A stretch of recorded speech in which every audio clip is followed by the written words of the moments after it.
என்னோட bank account வேலை செய்யல, எனக்கு அவசரமா பணம் தேவைப்படுது, அனுப்ப முடியுமா? இப்படி ஒரு மெசேஜ் கலெக்டரின் புகைப்படத்தோடு வேறொரு எண்ணிலிருந்து அவரோடு தொடர்பில் இருப்பவர்களுக்கு வாட்ஸ்அப்பில் வந்தால் என்ன செய்வார்கள்? உடனே யோசிக்காமல் பணத்தை அனுப்பிவிடுவார்கள். அதன் பிறகுதான் கலெக்டர் தொலைபேசி எண்ணை மாற்றிவிட்டாரோ என்று யோசிப்பார்கள்.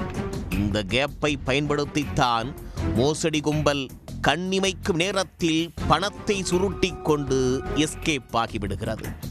உயர் பதவியில் உள்ள அரசு அதிகாரிகளின் புகைப்படத்தோடு பணம் கேட்டு ஏமாற்ற முயன்ற ஏராளமான சம்பவங்கள் நடந்துள்ளன.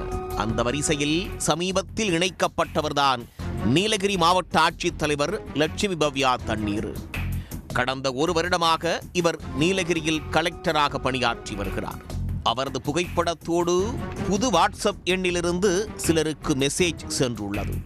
தன்னுடைய வங்கிக் கணக்கில் பிரச்சனை இருப்பதாகவும் அதனால் தான் கூறும் வங்கிக் கணக்கிற்கு பணத்தை அனுப்ப வேண்டும் என்றும் பிறகு அந்த பணத்தை திருப்பி தந்து விடுவதாகவும் அந்த மெசேஜில் குறிப்பிடப்பட்டிருந்தது.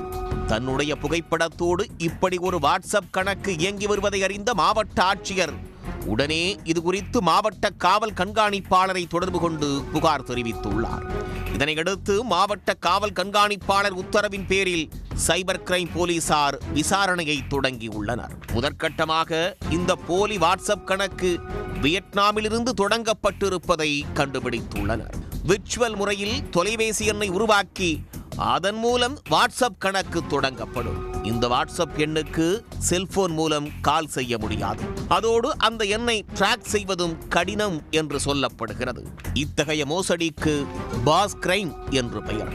தொழில்நுட்பத்தை தங்களுக்கு சாதகமாக பயன்படுத்திக் கொள்ளும் மோசடி கும்பல் இதே பாணியில் சாமானியர்களையும் ஏமாற்றியிருப்பது விசாரணையில் தெரிய வந்துள்ளது. இதனிடையே தனது பெயரில் வாட்ஸ்அப்பில் பணம் கேட்டால் யாரும் அனுப்ப வேண்டாம் என்று மாவட்ட ஆட்சித்தலைவர் சமூக வலைதளங்களில் பதிவிட்டுள்ளார்.